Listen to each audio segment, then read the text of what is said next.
అదానీ నరేంద్ర మోడీతో ఉంటాడు కాబట్టి మోడీకి భయపడి, అమిత్ షాకి భయపడి వాళ్ళతో మంచిగా ఉండాలనే ఉద్దేశంతో మీరు అదానీ అగ్రిమెంట్ రద్దు చేయడంలే. ఓకే, బట్ రాష్ట్రానికి నష్టం, 100% నష్టం, రాష్ట్రానికి నష్టము, వినియోగదారులకు నష్టము. అదానికి కోపం వస్తుంది కాబట్టి అదానీని ఏమాత్రం కూడా అసంతృప్తికి గురి చేయకుండా ఉండడానికి అదానితో సర్దుబాటు చేసుకుంటారు. వైఎస్ఆర్ కాంగ్రెస్ పార్టీ కూడా డిమాండ్ చేయట్లేదు రద్దు చేయండి అని.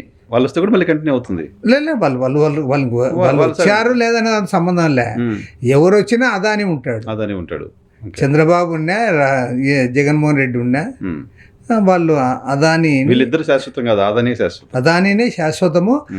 ఒక రకంగా చెప్పాలంటే అదానికి ఆంధ్రప్రదేశ్ అనేది ఒక అడ్డాగా మారుతుంది. అన్నీ ఇప్పుడు కృష్ణపట్నం అదంతా వాళ్ళ చేతుల్లో పోయింది. తర్వాత గంగవరం పోర్టు వాళ్ళ చేతుల్లోకి పోయింది. ఈవెన్ ప్రతి దాంట్లో కూడా అదాని వస్తుంది. సోలార్ ప్రాజెక్టులు ప్రతి దగ్గర కూడా, ముఖ్యంగా ఆంధ్రప్రదేశ్, ఈవెన్ తెలంగాణతో పోలిస్తే ఆంధ్రప్రదేశ్లో ఎక్కువ ఆయనకి ఉన్నాయి.